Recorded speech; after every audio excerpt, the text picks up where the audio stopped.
Hi friends, Anjaneya അക്കാഡമിക്സിന്റെ online ചാനലിലേക്ക് ഏവർക്കും സ്വാഗതം. My name is Vishnuji Ranjith. ഇന്നത്തെ ക്ലാസ്സിൽ നമ്മൾ കോഡിലൂടെയും കഥയിലൂടെയൊക്കെ നല്ല അടിപൊളിയായിട്ട് സെറ്റ് ചെയ്ത് പഠിക്കാനായിട്ട് പോകുന്ന ടോപ്പിക്കാണ് ഇൻഡസ് വാലി സിവിലൈസേഷൻ അഥവാ സിന്ധു നദി തട സംസ്കാരം. സൂപ്പർ ടോപ്പിക്കാണ്, നല്ല രസമാണ് കേട്ടിരിക്കാൻ. ഓക്കെ, പ്രധാനപ്പെട്ട ഇൻഡസ് വാലി സിവിലൈസേഷൻ ഏതൊക്കെയാണ്? ഹാരപ്പ, ഇങ്ങനെ ഓർത്തോളൂ. അപ്പനോട് ദയതോന്നുന്ന ആർക്കാണ്? മക്കൾക്കല്ലേ. യെസ്, അപ്പനോട് ദയതോന്നി. ദയാറാം സാഹിനിയാണ് കണ്ടെത്തിയത്. ആദ്യം കണ്ടെത്തിയത് ഹാരപ്പയാണ്. ആ രീതിയിൽ നമുക്ക് കണക്ട് ചെയ്ത് പഠിക്കാം. മോഹൻ ചെതാരോ, മോഹന്റെ ചിത അഥവാ മോഹൻ ചത്തോടോ എന്ന് ഒരാള് ചോദിക്കുകയാണ്. ചാവുക എന്നാൽ മരിക്കുകയല്ലേ, മരിച്ചവരുടെ കുന്ന് എന്നാണ് അറിയപ്പെടുന്നത്. അത് വെച്ച് ബന്ധപ്പെട്ട് നമുക്ക് കണക്ട് ചെയ്ത് പഠിക്കാം. ലോത്തൽ, ലോത്തൽ എന്നാൽ ഉലാത്തുക എന്ന് ഓർത്തോളൂ. ഉലാത്തുന്നത് എപ്പോഴും എവിടെയായിരിക്കും? കടൽ തീരങ്ങളിലായിരിക്കും അല്ലേ. കടൽ തീരം, ബീച്ച്, തുറമുഖം, നമുക്ക് അങ്ങനെ കണക്ട് ചെയ്യാം. കാലിബംഗൻ, സോറി ഞാൻ എവിടെ എഴുതിയത് കാളിബംഗൻ എന്നാണ്, യഥാർത്ഥത്തിലല്ല കാലിബംഗൻ എന്നാണ്. ഇന്ത്യയിൽ ഏറ്റവും കൂടുതൽ കാലിയായിട്ട് കിടക്കുന്ന സ്ഥലങ്ങൾ മരുഭൂമി ആയിരിക്കും അല്ലേ. മരുഭൂമി ഏറ്റവും കൂടുതൽ ഉള്ളത് എവിടെയാ? രാജസ്ഥാനാണ്. ആ രീതിയിൽ നമുക്ക് കണക്ട് ചെയ്യാം. ധോളവീര, ഇത് വീരന്മാരാണ് എന്നോർത്തോളൂ. നമുക്ക് അങ്ങനെ കണക്ട് ചെയ്ത് പഠിക്കാം. ചാൻ ഹുദാരോ എന്നാൽ സുന്ദരിമാരെ കുറിച്ച് ഓർത്തോളൂ. ആ രീതിയിൽ നമുക്ക് എല്ലാം കണക്ട് ചെയ്ത് പഠിക്കാം. അപ്പൊ ക്ലാസ്സിലേക്ക് കടക്കുന്നതിന് മുന്നേ ഞങ്ങൾ ചെയ്യുന്ന ക്ലാസ്സുകൾ നിങ്ങൾക്ക് ഇഷ്ടമായാൽ ലൈക്ക് ചെയ്യാനും ഷെയർ ചെയ്യാനും സബ്സ്ക്രൈബ് ചെയ്യാനും മറക്കരുത്. ഞങ്ങളുടെ ക്ലാസ്സുകൾ റെഗുലറായിട്ട് നിങ്ങളിലേക്ക് എത്തുവാനായിട്ട് ബെല്ലൈക്കൺ ക്ലിക്ക് ചെയ്യൂ. ഡിസ്ക്രിപ്ഷനിൽ ഞാൻ ടെലഗ്രാം ചാനലിന്റെ ലിങ്ക് കൊടുത്തിട്ടുണ്ടാവും, അവിടെ ജോയിൻ ചെയ്തോളൂ. ഇവിടെ ഞാൻ അപ്ലോഡ് ചെയ്യുന്ന എല്ലാ ക്ലാസ്സിന്റെ ലിങ്കും ഞാൻ അവിടെ ഷെയർ ചെയ്യാറുണ്ട്. അത് മാത്രമല്ല, ഈ ക്ലാസ്സിന്റെയൊക്കെ നോട്ട് വേണം എന്നുണ്ടെങ്കിൽ അവിടെ ചോദിച്ചാൽ മതി, ഞാൻ അയച്ചു തരാം. അപ്പോൾ ക്ലാസ്സിലേക്ക് കിടക്കാം. സിന്ധു നദീതട സംസ്കാരം അഥവാ ഇൻഡസ് വാലി സിവിലൈസേഷൻ, ഇത് ഒരു സംസ്കാരം മാത്രമല്ല, ഇതിനെ ചുറ്റി ധാരാളം സൈറ്റ്സ് കണ്ടെത്തിയിട്ടുണ്ട്. ഇന്ത്യയിലെ വടക്ക് പടിഞ്ഞാറ് അഥവാ ഗുജറാത്ത്, രാജസ്ഥാൻ, ഹരിയാന ആ ഭാഗങ്ങളിൽ തുടങ്ങി പിന്നെ പാകിസ്ഥാൻ, പിന്നെ അഫ്ഗാനിസ്ഥാനിലെ ചില പ്രദേശങ്ങൾ 400ഓളം കിലോമീറ്ററിനുള്ളിൽ സ്ഥിതി ചെയ്യുന്ന ധാരാളം സൈറ്റ്സ്, അവിടെ നിലനിന്നിരുന്ന സംസ്കാരങ്ങളെല്ലാം ചേർന്ന് കൂട്ടത്തോടെ പറയുന്നതാണ് സിന്ധു നദീതട സംസ്കാരം എന്ന് ഓർത്തോളൂ. ഇത് കണ്ടെത്താനായിട്ട് അഥവാ ആദ്യമായിട്ട് കണ്ടെത്തിയത്, നേതൃത്വം നൽകിയത് ആര് എന്ന് ചോദിച്ചാൽ അത് ജോൺ മാർഷൽ ആണ്. ഇതിലെ ഓരോ സൈറ്റുകളും കണ്ടെത്തിയത്, ഡിസ്കവർ ചെയ്ത വ്യക്തികളുടെ പേര് ചോദിക്കും. എന്നാൽ സിന്ധു നദീതട സംസ്കാരം ആദ്യമായിട്ട് കണ്ടെത്തിയത് ആര് എന്ന് ചോദിച്ചാൽ ജോൺ മാർഷൽ, അദ്ദേഹമാണ് മാഷ് എന്നോർത്തോളൂ. ഈ മൊത്തം സംസ്കാരവും കണ്ടെത്തിയ ആൾക്കാരെ മാഷ് എന്ന് പറയുമല്ലേ, അത് ജോൺ മാർഷൽ എന്ന് ഓർത്തോളൂ. എന്നാൽ ഇത് നിലനിന്നിരുന്നത് ഏത് യുഗത്തിൽ എന്ന് ചോദിക്കും. അത് ബ്രോൺസ് ഏജ് ആണ് അഥവാ വെങ്കല യുഗം, ഓട്ടയുഗം എന്നൊക്കെ അറിയപ്പെടുന്നത്. ഒന്നുമില്ല, ശിലായുഗത്തിനും ഇരുമ്പ് യുഗത്തിനും ഇടയ്ക്കുള്ള സമയം, ഇരുമ്പ് കണ്ടെത്തുന്നതിന് മുന്നേ ഉള്ള സമയം. ആ സമയത്ത് കൂടുതൽ വെങ്കലം, കോപ്പർ അങ്ങനെയുള്ള സാധനങ്ങളൊക്കെ ആയിരുന്നു ഇവര് ഉപയോഗിച്ചിരുന്നത്. അതുകൊണ്ട് തന്നെ അവിടെ ഇരുമ്പില്ല. അത് നമുക്ക് വഴിയെ നോക്കാം. ഇരുമ്പും കുതിരയും ഇവർക്ക് അലർജി ആയിരുന്നു എന്ന് ഓർത്തോളൂ. ഇരുമ്പ് തുരുമ്പിക്കും കുതിരയ്ക്ക് മുതിര കൊടുക്കണം എന്നതാണ് കോഡ്. അത് നമുക്ക് വഴിയെ നോക്കാം. ഇപ്പൊ ഇത്രയും ഓർത്താൽ മതി. ഇൻഡസ് വാലി സിവിലൈസേഷനിലുള്ളവർക്ക് കലത്തോടാണ് താല്പര്യം. സിന്ധു നദിയിൽ നിന്ന് ജലമൊക്കെ എടുക്കണ്ടേ, അതാണ് വെങ്കലം. അങ്ങനെ കണക്ട് ചെയ്യാം. എങ്കിൽ ഇതേ കാലഘട്ടത്തിൽ നിലനിന്നിരുന്ന മറ്റ് സംസ്കാരങ്ങൾ ഏതൊക്കെ എന്ന് ചോദിച്ചാൽ അത് മെസോപ്പൊട്ടോമിയൻ സിവിലൈസേഷൻ ആണ്. നമ്മുടെ സദ്ദാം ഹുസൈന്റെ നാടായിട്ടുള്ള ഇറാഖിലാണ് മെസോപ്പൊട്ടോമിയൻ സിവിലൈസേഷൻ നിലനിന്നിരുന്നത്. അവിടെയുള്ള ടൈഗ്രിസ്, യൂഫ്രട്ടീസ് നദീതടങ്ങളുമായി ചേർന്ന് ഉരുത്തിരിഞ്ഞ സംസ്കാരമാണ്. സദ്ദാം ഹുസൈൻ മീസയൊക്കെ വെച്ചിട്ടല്ലേ നിൽക്കുന്നത്, അങ്ങനെ ഓർത്താൽ മതി. മെസോപ്പൊട്ടോമിയൻ, പലരും അദ്ദേഹത്തെ ടൈഗർ എന്നൊക്കെയാണ് വിളിച്ചിരുന്നതെന്നും ഓർത്തോളൂ. അദ്ദേഹം മരണപ്പെട്ട സമയത്ത് പേടിക്കാതെയൊക്കെയല്ലേ നിന്നത്, കോഡിന് വേണ്ടി പറഞ്ഞാണ്. അങ്ങനെ കണക്ട് ചെയ്തോളൂ. ടൈഗ്രിസ്, യൂഫ്രട്ടീസ് നദീതടങ്ങളുമായി ബന്ധപ്പെട്ട് ഉരുത്തിരിഞ്ഞ സംസ്കാരം. എങ്കിൽ ഈജിപ്ഷ്യൻ സംസ്കാരം, നൈൽ നദിയാണ് അവിടെ കാണപ്പെടുന്നത്. ലോകത്തിലെ ഏറ്റവും നീളം കൂടിയ നദിയാണ് നൈല്. മൈലുകളോളം നീളമുണ്ട് എന്ന് ഓർത്തോളൂ. അതാണ് നൈൽ നദി. നമ്മുടെ പിരമിഡിന്റെയും മമ്മിയുടെയൊക്കെ നാട് അത് ആ കാലഘട്ടത്തിലാണ് നിലനിന്നിരുന്നതെന്ന് ഓർത്തോളൂ. എങ്കിൽ ആൻസിയന്റ് ചൈനീസ് സിവിലൈസേഷനും ഈ കാലഘട്ടത്തിലാണ് നിലനിന്നിരുന്നത്. ചൈനയിലെ മഞ്ഞ നദി എന്നറിയപ്പെടുന്നത് ഹുവാങ് ഹോ. ഹോ മഞ്ഞ കളറാണല്ലേ, അങ്ങനെ ഓർത്തോളൂ. അപ്പോ ആ ചൈനീസ് സിവിലൈസേഷനും ഇതേ കാലഘട്ടത്തിലാണ് നിലനിന്നിരുന്നതെന്ന് ഓർത്ത് വെച്ചോളൂ. ഇവിടെയാണ് ഇൻഡസ് വാലി സിവിലൈസേഷൻ, ഈ ഭാഗത്താണ്. ചൈനീസ് ഇതാ ഇവിടെ, പിന്നെ മെസോപ്പൊട്ടോമിയൻ നൈല് ഈ ഭാഗത്ത്. ഇതും സമാന്തരമായിട്ടല്ലേ കാണപ്പെടുന്നത് ജിയോഗ്രഫിക്കലി. അങ്ങനെ ഓർത്താൽ മതി. എങ്കിൽ ഇൻഡസ് വാലി സിവിലൈസേഷന്റെ നല്ല കാലഘട്ടം ഏത് എന്ന് ചോദിച്ചാൽ ഏറ്റവും കൂടുതൽ വികാസം പ്രാപിച്ചത് BC 2600 മുതൽ 1900 വരെയാണ് എന്നോർത്തുള്ളൂ. നമ്മുടെയൊക്കെ കരിയർ സ്റ്റാർട്ട് ചെയ്യുന്നത് 18 വയസ്സൊക്കെ കഴിഞ്ഞതിന് ശേഷം 19 മുതൽ 26 വയസ്സ് വരെ ആയിരിക്കും നമ്മൾ ഹയർ എഡ്യൂക്കേഷൻ പിന്നെ ജോലിയൊക്കെ എന്താണ് തട്ടിക്കൂട്ടുന്നതല്ലേ. അപ്പൊ 19 മുതൽ 26 വയസ്സ് വരെ ആയിരിക്കും ഒരാളുടെ കരിയറിലെ പീക്ക് ടൈം. അപ്പൊ അത് വെച്ച് ഓർത്തോളൂ. 2619 200 ആഡ് ചെയ്ത് കൊടുത്താൽ മതി. സിന്ധു നദീതട സംസ്കാരത്തിന്റെയും പീക്ക് ടൈം BC 2600 മുതൽ 1900 വരെയാണ്. എങ്കിൽ ഇത് യഥാർത്ഥത്തിൽ ഉരുത്തിരിഞ്ഞത് BC 3300 മുതൽ 1300 വരെയാണ്. 33-13 അവിടെ 2 0 കൊടുത്താൽ മതി. ഇവരുടെ വികസിത കാലഘട്ടം ഏത് എന്ന് ചോദിച്ചാൽ BC 2600 മുതൽ 1900 വരെയാണ്. കണക്ട് ചെയ്യാലോ. എങ്കിൽ ഇൻഡസ് വാലി സിവിലൈസേഷനിൽ നിന്നും ആദ്യം കണ്ടെത്തിയ സൈറ്റ് ഏത് എന്ന് ചോദിച്ചാൽ അത് ഹാരപ്പൻ സൈറ്റ് ആണ് എന്നും ഓർത്തോളൂ. അപ്പനെയാണ് ആദ്യം കണ്ടെത്തിയത്. നമുക്ക് ഹാരപ്പൻ സൈറ്റിനെ കുറിച്ച് ഡീറ്റെയിൽ ആയിട്ട് നോക്കേണ്ടതുണ്ട്. ഇപ്പൊ ഇങ്ങനെ ഓർത്താൽ മതി, ആദ്യം കണ്ടെത്തിയത് അപ്പനെ, അതാണ് ഹാരപ്പൻ സൈറ്റ്. അതുകൊണ്ട് തന്നെ സിന്ധു നദീതട സംസ്കാരത്തെ ഹാരപ്പൻ സംസ്കാരം എന്നും പറയുന്നുണ്ട് എന്ന് ഓർത്തോളൂ. ഇതാണ് ഇന്ത്യൻ സബ് കോണ്ടിനെന്റിലെ ആദ്യത്തെ നാഗരിക സംസ്കാരം എന്നും ഓർത്തോളൂ. നാഗരിക സംസ്കാരം എന്തെന്നാൽ ഒന്നുമില്ല, വെൽ പ്ലാൻഡ് ആയിട്ടുള്ള നഗരം, സിറ്റീസ് ആണ് ഇവിടെ ഉണ്ടായിരുന്നത്. അത് നമുക്ക് ഓരോന്നോരോന്നായിട്ട് നോക്കേണ്ടതുണ്ട്. ഇവരുടെ സിറ്റീസ് എല്ലാം വന്നിട്ട് അത്രയും അഡ്വാൻസ്ഡ് ആയിരുന്നു. ഇതിനോടൊപ്പം നിലനിന്ന മെസോപ്പൊട്ടോമിയയിലൊക്കെ നാഗരിക സംസ്കാരം തന്നെ ആയിരുന്നു എന്നുണ്ടെങ്കിലും ഇവരുടെ അത്രയും ഒന്നും അവര് അഡ്വാൻസ്ഡ് ആയിരുന്നില്ല. അതാണ് നമുക്കിനി നോക്കാനുള്ളത്. ഇവരുടെ സിറ്റിയുടെ പ്രത്യേകത എന്ന് പറഞ്ഞു കഴിഞ്ഞു കഴിഞ്ഞാൽ അതിന്റെ പടിഞ്ഞാറ് ഭാഗത്ത് സിറ്റാഡൽസ് എന്നാണ് പറയുന്നത്. അത് ഉയർന്ന പ്രദേശവും, എന്നാൽ ഈസ്റ്റേൺ ഭാഗത്ത് കൂടുതലും സാധാരണക്കാരാണ് താമസിച്ചിരുന്നത്. ഈ സിറ്റാഡൽസ് ഉയർന്ന പ്രദേശമായതുകൊണ്ട് അതുകൊണ്ട് ആ സമൂഹത്തിലുള്ള ഉയർന്ന ആൾക്കാരും അവിടെയാണ് താമസിച്ചിരുന്നതെന്ന് ഓർത്തോളൂ. കോഡിനായിട്ട് ഇങ്ങനെ ഓർത്താൽ മതി. പടിഞ്ഞാറ് ഭാഗം സ്ഥിതി ചെയ്യുന്നത് ഇന്ത്യയിൽ ഗുജറാത്ത് ആണല്ലേ. ഗുജറാത്തിലെ മാർവാടികളൊക്കെ ബേസിക്കലി റിച്ച് ആണ്. ഇന്ത്യയുടെ കിഴക്ക് ഭാഗത്ത് വരുന്നത് ബംഗാൾ ഭാഗമാണ്. ഇപ്പൊ ബംഗാൾ അത്ര റിച്ച് ഒന്നുമല്ല. ബംഗാളി ഭായിമാരൊക്കെ നമ്മുടെ നാട്ടിലാണ് ജോലിക്കൊക്കെ വരുന്നത്. അത് വെച്ചിട്ട് ഓർത്താൽ മതി, പടിഞ്ഞാറ് ഭാഗം ഗുജറാത്തി മാർവാടികൾ റിച്ച് ആണ്. അവര് സിറ്റാഡൽസിലാണ്. റിച്ച് ആയിട്ടുള്ള ആൾക്കാർ, ഉയർന്ന ആൾക്കാരെന്നാണ് പറയുന്നത്. യെസ്, ഉയർന്ന പ്രദേശത്താണ്. അവർക്ക് ഇരിക്കാനൊക്കെ സീറ്റ് കൊടുക്കും എന്ന് കോഡിനായിട്ട് ഓർത്തോളൂ. അതാണ് സിറ്റാഡൽസ്. എന്നാൽ കിഴക്ക് ഭാഗത്ത് ഇത്തി സ്ട്രഗിൾ ചെയ്യുന്ന ആൾക്കാരാണ് എന്നും ഓർത്തോളൂ. അതാണ് താഴ്ന്ന നഗരം കിഴക്ക് ഭാഗത്ത്. അങ്ങനെ രണ്ടായിട്ടാണ് ഇവര് നഗരങ്ങളെ തിരിച്ചിട്ടുള്ളത്. അപ്പൊ ഓർത്തോളൂ, പടിഞ്ഞാറ് ഭാഗത്താണ് അവിടെ ഉണ്ടായിരുന്ന സമ്പന്നരായിട്ടുള്ള ആൾക്കാര്, സെലിബ്രിറ്റീസ്, പിന്നെ ബിസിനസ്മാൻമാര്, അവരെല്ലാം പടിഞ്ഞാറ് ഭാഗത്തായിരുന്നു. എങ്കിൽ കിഴക്ക് ഭാഗത്ത് എന്നെ പോലുള്ള സാധാരണക്കാരാണ് എന്നും ഓർത്തോളൂ. അപ്പോ പടിഞ്ഞാറ് ഭാഗത്ത് ഉയർന്ന ആൾക്കാരെന്ന് പറയുമ്പോൾ അത് ഉയർന്ന പ്രദേശവും ആയിരിക്കും എന്ന് കണക്ട് ചെയ്ത് വെച്ചോളൂ. ഉയർന്ന ആൾക്കാർക്ക് ഇരിക്കാനായിട്ട് എല്ലാവരും സീറ്റ് കൊടുത്തു അവിടെ എന്നും ഓർത്തോളൂ. അതാണ് സിറ്റാഡൽസ്. അങ്ങനെ കണക്ട് ചെയ്യാലോ. എങ്കിൽ അവർ ആ കാലത്ത് കൺസ്ട്രക്ഷൻ ഒക്കെ ആയിട്ട് ഉപയോഗിച്ചിരുന്ന ഇഷ്ടികകള് ചുട്ട ഇഷ്ടികകളാണ്. ചുട്ട ഇഷ്ടിക, അതായത് മണ്ണ് കൊണ്ട് ഇഷ്ടിക ഉണ്ടാക്കിയിട്ട് അതിനെ ചൂടാക്കും കട്ടിയാവാനായിട്ട്. അതിലാണ് അവർ നഗരങ്ങളും വീടൊക്കെ ഉണ്ടാക്കിയിരുന്നത്. ആ ഇഷ്ടികയ്ക്ക് ഒരു റേഷ്യോ ഉണ്ടായിരുന്നു. 1:2:4 എന്ന റേഷ്യോയിലാണ് അത് നിർമ്മിച്ചിരുന്നത്. 1ന്റെ ഇരട്ടി 2, 2ന്റെ ഇരട്ടി 4 ഈ റേഷ്യോ. ഇഷ്ടിക എപ്പോഴും ക്യൂബ് ഷേപ്പ് ആയിരിക്കും അല്ലേ, ലെങ്ത് ബ്രെഡ്ത്ത് ഹൈറ്റ് ആ ഒരു രീതിയിലായിരിക്കും. അത് 1:2:4 എന്ന റേഷ്യോയിലായിരുന്നു. എങ്കിൽ അവരുടെ വീടിന്റെ മറ്റു പ്രത്യേകതകൾ നമുക്ക് നോക്കാം. തടി കൊണ്ടുള്ള ഡോർ ആയിരിക്കും. ഇന്നത്തെ പോലെ തന്നെ തടി കൊണ്ടുള്ള ഡോറ്, വിൻഡോസ് ആണ് അവർ ഉപയോഗിച്ചിരുന്നത്. എങ്കിൽ ഈ ഡോറും വിൻഡോ എന്നും സ്ട്രീറ്റിനെ ഫേസ് ചെയ്തായിരിക്കില്ല. അവർ അത്രയും പ്രൈവസി ആഗ്രഹിച്ചിരുന്ന മനുഷ്യന്മാരാണ്. ആ കാലത്ത് തന്നെ പ്രൈവസിക്കൊക്കെ അത്ര ഇമ്പോർട്ടൻസ് കൊടുത്തിരുന്നു എന്ന് ഓർത്തോളൂ. ആരും നമ്മളെ കാണണ്ട.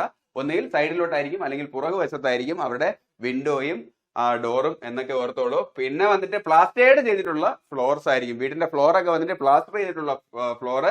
സെപ്പറേറ്റ് ടെയിൽഡ് ബാത്റൂം ഒക്കെ സെപ്പറേറ്റ് ടെയിൽഡ് ആയിട്ടുള്ള ബാത്റൂം ആയിരുന്നു ആ കാലത്ത്. നമ്മളുമായിട്ട് പിന്നെ എന്താണ് വ്യത്യാസം? അവര് അന്നത്തെ കാലത്ത് തന്നെ നമ്മളെക്കാളും ഒക്കെ അഡ്വാൻസ്ഡ് ആയിരുന്നു എന്നും ഓർത്തോളൂ. ഇവരുടെ മറ്റൊരു പ്രത്യേകത എന്ന് പറഞ്ഞു കഴിഞ്ഞാൽ ഇവരുടെ ഡ്രെയിനേജ് സിസ്റ്റമാണ്. ഓരോ വീട്ടിൽ നിന്നും തെരുവിലുള്ള സ്ട്രീറ്റിലുള്ള മെയിൻ ഡ്രെയിനേജിലോട്ട് കണക്ഷൻ ഉണ്ടായിരുന്നു എന്നും ഓർത്തോളൂ. ഈ ഡ്രെയിനേജ് ഒക്കെ സ്ലോപ്പ് ആയിട്ടാണ് പോകുന്നത്. അപ്പോ ഈ മാലിന്യങ്ങളൊന്നും അവിടെ കെട്ടി നിൽക്കത്തില്ല. അത് മാത്രമല്ല ഡ്രെയിനേജിന്റെ മുകളിൽ വന്നിട്ട് കൃത്യമായിട്ട് സ്ലാബ് ഉണ്ടായിരുന്നു. പിന്നെ മാലിന്യം കെട്ടി നിൽക്കുകയാണെന്നുണ്ടെങ്കിൽ അത് റിമൂവ് ചെയ്യാൻ കൃത്യമായിട്ടുള്ള ഗ്യാപ്പിൽ ഹോൾസ് ഉണ്ടായിരുന്നു.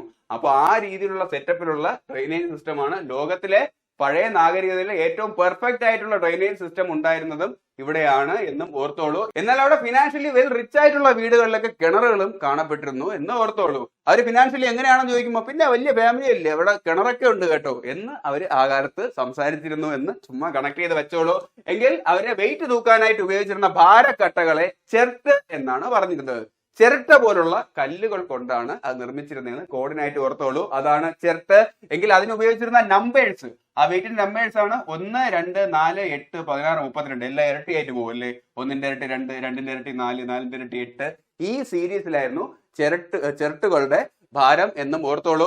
എങ്കിൽ അവർക്ക് പ്രിയപ്പെട്ട ലോഹങ്ങൾ അന്ന് അവർ ഉപയോഗിച്ചിരുന്നത് ചെമ്പ്, വെങ്കലം, സ്വർണം, വെള്ളി എന്നിവയാണ്. ഇരുമ്പിനെ കുറിച്ച് അവർക്ക് അറിഞ്ഞൂടാ കേട്ടോ. അതുകൊണ്ട് ഇരുമ്പ് തുരുമ്പിക്കും, അതുകൊണ്ട് വേണ്ട എന്നവർ പറഞ്ഞു എന്ന് കോഡിനായിട്ട് ഓർത്തോളൂ. എങ്കിൽ അവർക്ക് ഏറ്റവും കൂടുതൽ പ്രിയപ്പെട്ടത് അതിൽ ചെമ്പും വെങ്കലമാണ്. സ്വർണവും വെള്ളിയൊന്നും അത്ര പോരാ എന്നാണ് അവർ കണക്കാക്കിയിരുന്നതെന്നും ഓർത്തോളൂ. എന്നാൽ അവര് വളർത്തിയിരുന്ന മൃഗങ്ങൾ ഏതൊക്കെയെന്ന് ചോദിച്ചു കഴിഞ്ഞാൽ കുതിര ഒഴിച്ചുള്ള മറ്റ് മൃഗങ്ങളൊക്കെ അവർക്ക് യൂസ്ഡ് ആയിരുന്നു. കുതിരയെ കുറിച്ചിട്ട് അവർക്ക് യാതൊന്നും അറിയത്തില്ല എന്നും ഓർത്തോളൂ. ഇരുമ്പും കുതിരയും അറിയില്ല. ഇരുമ്പ് തുരുമ്പിക്കും, കുതിരയ്ക്ക് മുതിര വേണം. മുതിര എന്നാൽ കുതിരപ്പയറല്ലേ, അത് ഭയങ്കര കോസ്റ്റ്ലിയാണ്. അതുകൊണ്ട് കുതിരയും വേണ്ട എന്ന് വെച്ചു എന്ന് ചുമ്മാ ഓർത്തോളൂ. അവര് ഉപയോഗിച്ചിരുന്ന മറ്റ് മൃഗങ്ങൾ എന്ന് പറഞ്ഞു കഴിഞ്ഞാൽ പെറ്റായിട്ട് ഉപയോഗിച്ചിരുന്ന അനിമൽസ് ആണ് ഡോഗ്, കാറ്റ്. പട്ടിയും പൂച്ചയൊക്കെ വന്നിട്ട് പെറ്റായിട്ട് ഉപയോഗിച്ചിരുന്നു. പിന്നെ കാർഷിക ആവശ്യങ്ങൾക്കായിട്ട് വന്നിട്ട് കൂനൻ, കാള, കാറ്റിൽ, കന്നുകാലികള്, പിന്നെ ബഫല്ലോ, ഷീപ്പ്, ഗോട്ട്, ഇതിനെയൊക്കെ വന്നിട്ട് കാർഷിക ആവശ്യത്തിനും അവർ ഉപയോഗിച്ചിരുന്നു. പിന്നെ ഗുജറാത്ത് ഭാഗത്ത് നിന്നുള്ള ഇൻഡസൈറ്റ്സിൽ വന്നിട്ട് ക്യാമലിന്റെ തെളിവുകൾ, ഒട്ടകത്തിന്റെ തെളിവുകൾ കിട്ടിയിട്ടുണ്ട്. ഗുജറാത്ത്, രാജസ്ഥാൻ ഏരിയയിലാണ് മരുഭൂമികൾ കൂടുതലുള്ളത്. ഏറ്റവും കൂടുതലുള്ളത് രാജസ്ഥാനാണ്, അത് കഴിഞ്ഞിട്ട് ഗുജറാത്തിലാണല്ലേ. അപ്പൊ അവിടെ നിന്നൊക്കെ ഒട്ടകത്തിന്റെ തെളിവുകൾ കിട്ടാനായിട്ട് ചാൻസ് ഉള്ളൂ. അങ്ങനെ ഓർത്തോളൂ. പിന്നെ എലിഫന്റ്, ആനക്കൊമ്പ് അവര് ഉപയോഗിച്ചിരുന്നു. അപ്പൊ കാട്ടുകള്ളന്മാരും ഉണ്ട് എന്ന് കോഡിനായിട്ട് ഓർത്തോളൂ. അപ്പൊ അവര് നമ്മളെ പോലെ തന്നെയല്ലേ. നമ്മൾ പെറ്റായിട്ട് ഇണക്കി വളർത്തുന്നത് എന്തൊക്കെയാണ്? പട്ടിയും പൂച്ചയും. അതെ, ഡോഗിനെയും കാറ്റിനെയാണ് അവര് പെറ്റായിട്ട് വളർത്തിയിരുന്നത്. നമ്മൾ കാർഷിക ആവശ്യത്തിന് ഏറ്റവും കൂടുതൽ ഉപയോഗിക്കുന്നത് എന്തായിരിക്കും? കാളയെ ഉപയോഗിക്കും അല്ലെ. കാറ്റ് കന്നുകാലികളെ, പിന്നെ ആടിനെ, പിന്നെ ഷീപ്പിനെ, ചെമ്മരിയാടുകളെയൊക്കെ വന്നിട്ട് നമ്മൾ വന്നിട്ട് വ്യാവസായിക ആവശ്യങ്ങൾക്കായിട്ടും പാലിന് വേണ്ടിയൊക്കെ നമ്മൾ ഉപയോഗിക്കാറുണ്ട്. പിന്നെ ബഫല്ലയെ ഉപയോഗിക്കാറുണ്ട്. ഇതൊക്കെ തന്നെയല്ലേ അവരും യൂസ് ചെയ്തത്. കുതിരയെ അവര് തീരെ യൂസ് ചെയ്തില്ല എന്നൊന്നും പറയാനായിട്ട് പറ്റത്തില്ല. 90% ഈ ഇൻഡസ് വാലി സിവിലൈസേഷൻ സൈറ്റിൽ നിന്നും കിട്ടിയിട്ടില്ല. പക്ഷേ സൂർക്കോട്ടഡ എന്ന് പറയുന്ന സൈറ്റിൽ നിന്നും കുതിരയുടെ എല്ല് കിട്ടിയിട്ടുണ്ട്. സൂർക്കോട്ടഡ സൈറ്റ് നോക്കുമ്പോൾ നമുക്ക് അത് പഠിക്കാം. കോഡിനായിട്ട് ഇങ്ങനെ ഓർത്തോളൂ. സാറ് മാത്രം കുതിരപ്പുറത്തേ വരത്തുള്ളൂ. അതാണ് സൂർക്കോട്ടഡ സൈറ്റ്.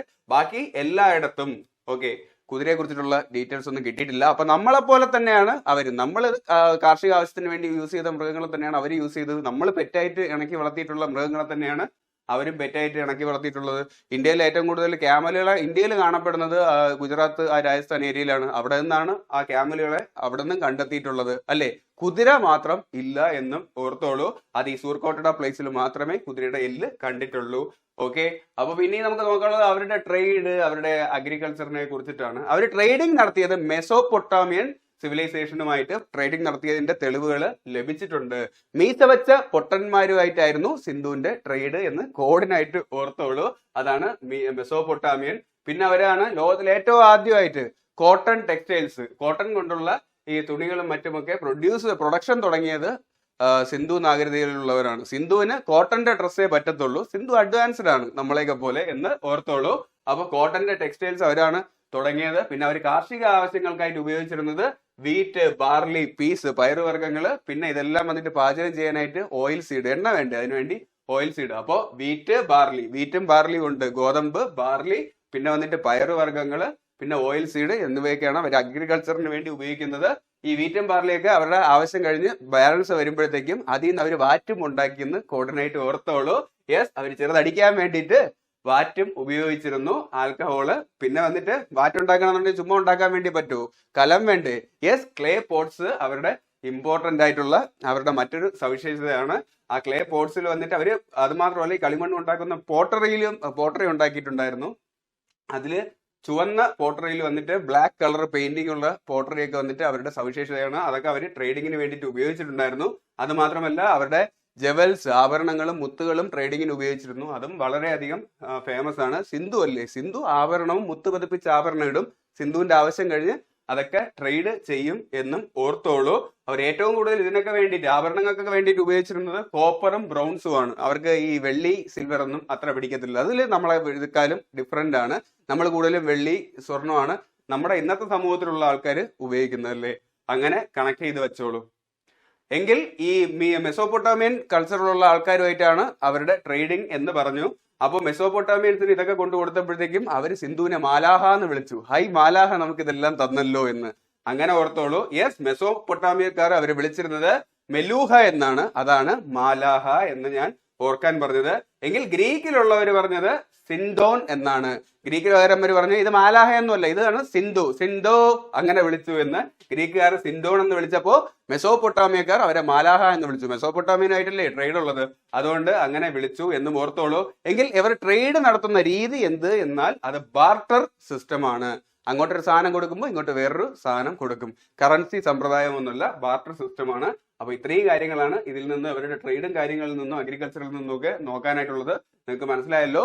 അപ്പൊ അവരുടെ ആഭരണം, സിന്ധു ആണ്, പെൺകുട്ടിയാണ്, അപ്പൊ ആഭരണം ഇടുന്ന് ഓർത്തോളൂ. അവരുടെ ജെവൽസ്, അത് മുത്തു പതിപ്പിച്ച ബീഡ്സ് ഒക്കെ വന്നിട്ട് അവർ കയറ്റിബന്ധി ചെയ്യാനായിട്ട് ഉപയോഗിച്ചിരുന്നു. അതൊക്കെ വളരെ ഫേമസ് ആണ്. പിന്നെ സിന്ധുവിന്റെ ഡ്രസ്സ് കോട്ടൺ ആണ് എന്ന് കണക്ട് ചെയ്തോളൂ. അത് മാത്രമല്ല സിന്ധുവിന്റെ കയ്യിൽ എപ്പോഴും വന്നിട്ടൊരു കലം ഉണ്ടാവും. കലം എന്ന് പറഞ്ഞു കഴിഞ്ഞാൽ സിന്ധു ഉപയോഗിക്കുന്നതെന്ന് പറഞ്ഞു കഴിഞ്ഞാൽ ചുവന്ന കളറില് കറുത്ത പെയിന്റ് അടിച്ച ഡിസൈനുള്ള കലമാണ്. അതൊക്കെ അവിടുത്തെ ഫേമസ് ആയിട്ടുള്ള വർക്കാണ്. പിന്നെ വന്നിട്ട് ആൽക്കഹോൾ പരിപാടിയും ഉണ്ടായിരുന്നു. ആ കാലത്തിൽ തന്നെ ആൽക്കഹോളും ഉണ്ടാക്കും. പിന്നെ ഏറ്റവും കൂടുതൽ അഗ്രികൾച്ചർ ചെയ്തിരുന്നതെന്ന് പറഞ്ഞു കഴിഞ്ഞാൽ വീറ്റ്, ബാർലി, പിന്നെ പീസ്, ഇതെല്ലാം വന്നിട്ട് പാചകം ചെയ്യാനായിട്ട് ഓയിൽ സീഡ്, അവരുടെ ആവശ്യം കഴിഞ്ഞിട്ടുള്ള വീറ്റും ബാർലിയും എടുത്ത് വാറ്റും ഉണ്ടാക്കുമെന്ന് കോർഡിനായിട്ട് കണക്ട് ചെയ്യാനാണ് പറഞ്ഞത്. അപ്പൊ ഇത്രയും ഓക്കെ അല്ലേ, കണക്ട് ചെയ്യാമല്ലോ. എങ്കിൽ ഇനി നോക്കാനായിട്ടുള്ളത് അവരുടെ വർഷിപ്പ്, ആരാധന കൂടുതലും പ്രകൃതിയുമായിട്ട് ചേർന്ന് നിൽക്കുന്ന ആരാധനാ രീതിയായിരുന്നു. കാരണം അവർ കൂടുതലും ഈ കൃഷിയൊക്കെയാണ് ചെയ്തിരുന്നത്.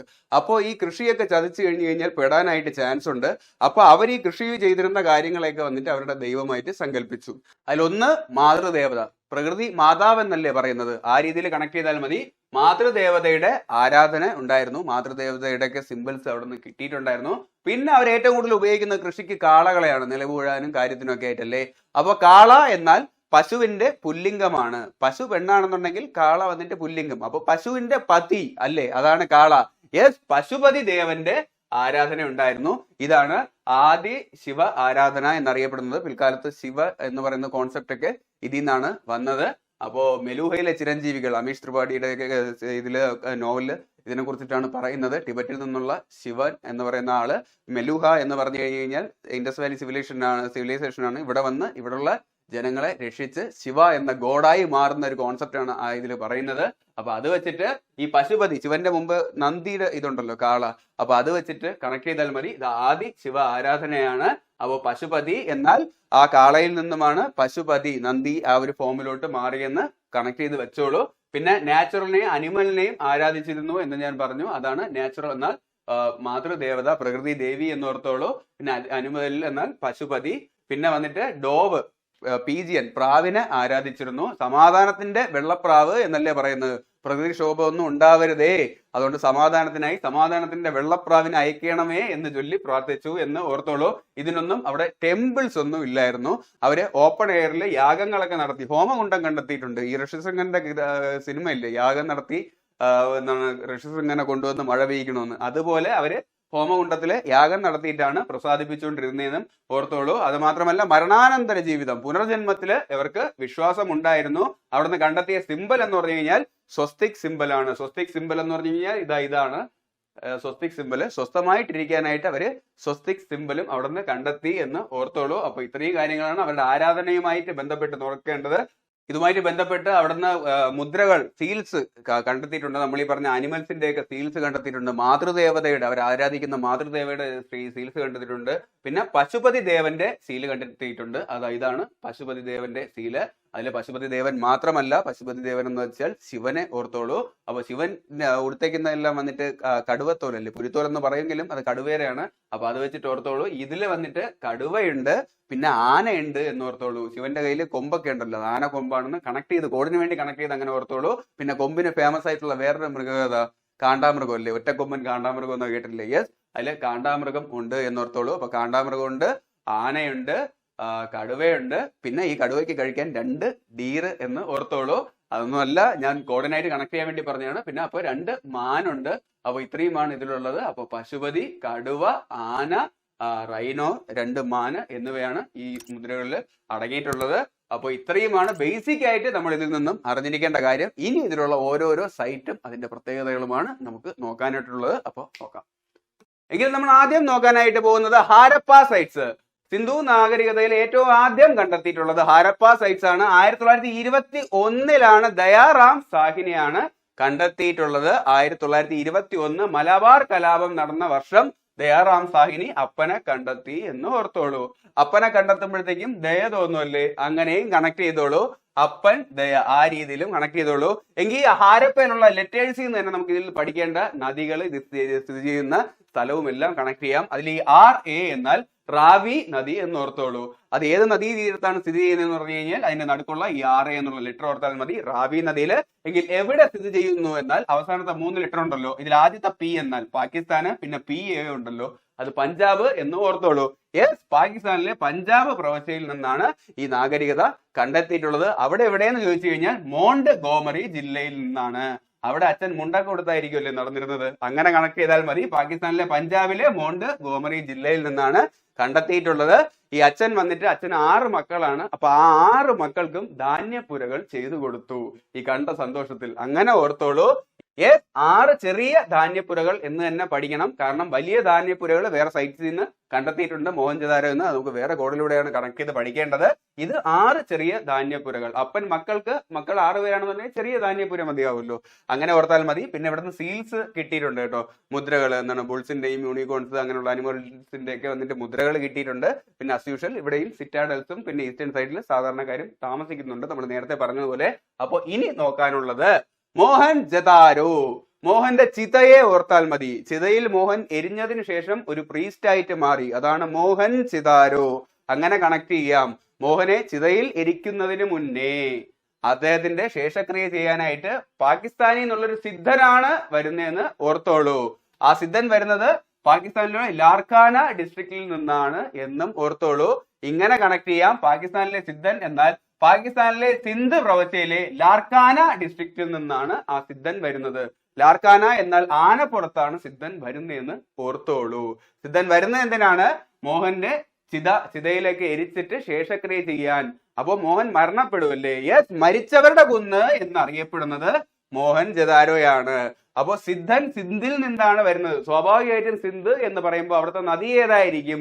സിന്ധു നദി. അല്ലാന്നുണ്ടെങ്കിൽ ഇങ്ങനെ ഓർത്താൽ മതി, ഹിന്ദു ആചാരപ്രകാരം കുളിപ്പിച്ചിട്ടൊക്കെ ആയിരിക്കും അയാളെ വന്നിട്ട് ചിതയിലേക്ക് വെക്കുന്നത്. അപ്പോ സിദ്ധൻ കുളിപ്പിക്കാൻ വേണ്ടി കൊണ്ടുവരുന്നത് സിന്ധുവിലെ ജലമാണ് എന്നും ഓർത്തോളൂ.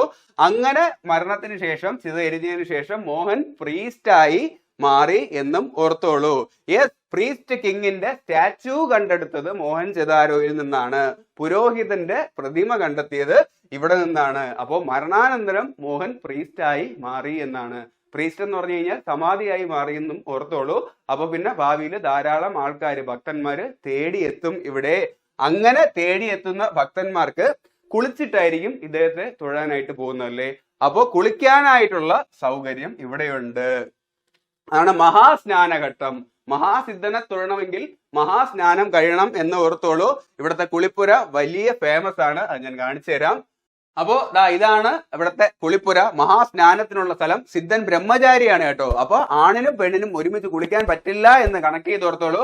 ആണിനും പെണ്ണിനും സെപ്പറേറ്റ് കുളിക്കാനുള്ള കുളിക്കടവുണ്ടായിരുന്നു. പിന്നെ അവിടെ അപകടമൊന്നും പറ്റാതിരിക്കാൻ വേണ്ടി കൃത്യമായിട്ടുള്ള സ്റ്റെപ്പുകൾ ഉണ്ടായിരുന്നു.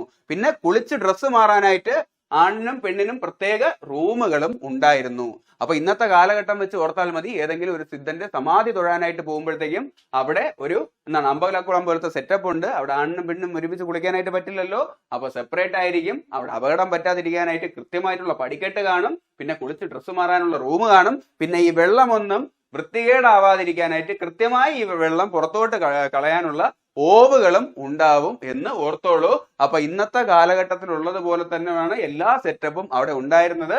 സിദ്ധൻ ബ്രഹ്മചാരിയായിരുന്നു. അപ്പൊ ആണിനും പെണ്ണിനും പ്രത്യേകം എന്നുകൂടെ കണക്ട് ചെയ്ത് വെച്ചോളൂ. അപ്പോ ഈ സ്നാനം കഴിഞ്ഞു. പിന്നെ അടുത്തെന്ന് പറഞ്ഞു കഴിഞ്ഞാൽ മോഹൻ പ്രീസ്റ്റ് ആയല്ലേ. അപ്പൊ ഈ പ്രീസ്റ്റിനെ കാണാനായിട്ട് എല്ലാരും പോകുന്നുണ്ട്. ദർശനമെല്ലാം കഴിഞ്ഞതിന് ശേഷം അടുത്തെന്താണ് ഇവർക്കുള്ള ഭക്ഷണം. ഇത്രയും ആൾക്കാർ എത്തുമ്പോഴത്തേക്കും, ഈ മഹാനെ കാണുമ്പോഴത്തേക്കും അല്ലെ, മഹാഭക്തന്മാരാണ് എത്തുന്നത്. അവർക്ക് വേണ്ടിയിട്ട് മഹാധാന്യപുര തന്നെ വേണം. ധാരാളം ഭക്തന്മാർ എത്തുന്ന സ്ഥലമല്ലേ, ചെറുതൊന്നും പോരാ. അതാണ് ഗ്രേറ്റ് ഗ്രാനറി ഇവിടെ നിന്ന് കണ്ടെത്തി എന്നാണ് പറഞ്ഞത്. എങ്കിൽ ഹാരപ്പയാണെന്നുണ്ടെങ്കിൽ അപ്പന് 6 കുട്ടികൾ, അപ്പൊ 6 ചെറിയ ധ്യാനപുര. ഇവിടെ എന്ന് പറഞ്ഞു കഴിഞ്ഞാൽ ഇത്രയും ആൾക്കാർ എത്തുകയാണ്. അപ്പോ ഗ്രേറ്റ് ഗ്രാനറി, മഹാധാന്യപുര. അപ്പൊ ഫുഡ് കഴിച്ചതിന് ശേഷം അടുത്ത പരിപാടി എന്തായിരിക്കും? അത് അവിടെ ഉത്സവമൊക്കെ നടക്കുമ്പോഴല്ലേ ഇത്രയും ആൾക്കാർ എത്തത്തുള്ളൂ. അപ്പൊ അവർക്ക് വേണ്ടിയിട്ടുള്ള പ്രോഗ്രാം കണ്ടക്ട് ചെയ്യും എന്നും ഓർത്തോളൂ. അതാണ് ഡാൻസ് കളിക്കുന്ന പെൺകുട്ടി. അത് ഭരതനാട്യമോ മോഹിനിയാട്ടമോ അങ്ങനെ കണക്ട് ചെയ്താൽ മതി. അപ്പോൾ ഡാൻസ് കളിക്കുന്ന പെൺകുട്ടിയുടെ പ്രതിമ കണ്ടെത്തിയതും ഇവിടെ നിന്നാണ്. ആ രീതിയിൽ കണക്ട് ചെയ്തോളൂ. ഫുഡ് കഴിഞ്ഞ് അടുത്ത് ഡാൻസ് കളിക്കുന്ന പെൺകുട്ടി അത് വെച്ചിട്ട് പ്രതിമയും ഉണ്ടാക്കി എന്നും ഓർത്തോളൂ. എങ്കിൽ ഇവിടെ നിന്ന് പശുപതിനാഥന്റെ സീൽസും കിട്ടിയിട്ടുണ്ട്. അപ്പൊ മോഹൻ ഭാവിയിൽ പശുപതിനാഥനായിട്ട് സങ്കല്പിച്ചാണ് ഇവര് ആരാധിക്കുന്നതെന്നും ഓർത്താൽ മതി. അപ്പൊ ഇത്രയും കാര്യങ്ങളാണ് ഇതിൽ നിന്നും നമുക്ക് നോക്കാനുള്ളത്. മോഹൻ എന്ന് പറയുന്ന ഒരാള് പ്രീസ്റ്റ് ആയിട്ട് മാറി. അപ്പൊ പാകിസ്ഥാനിലുള്ള സിദ്ധൻ ആനപ്പുറത്ത് വന്നിട്ടാണ് ശേഷക്രിയ ചെയ്യുന്നത്. അതിനു മുന്നേ അയാൾ സിന്ധുവിലെ ജലമാണ് കൊണ്ടുവന്നതെന്ന് പറഞ്ഞു. യെസ്, സിന്ധു നദീതടമാണ്. എങ്കിൽ ഇത് കണ്ടെത്തിയിട്ടുള്ളത് ആര് എന്ന് ചോദിച്ചു കഴിഞ്ഞാൽ RD ബാനർജിയാണ്.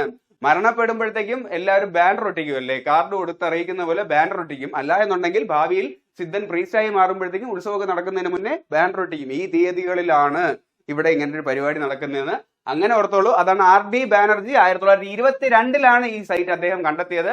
അപ്പനെ കണ്ടെത്തിയത് മലബാർ കലാപം നടന്ന 1921 തൊട്ടടുത്ത വർഷം മോഹനെ കണ്ടെത്തി RD ബാനർജി. യെസ്, മോഹൻ ജദാരോ.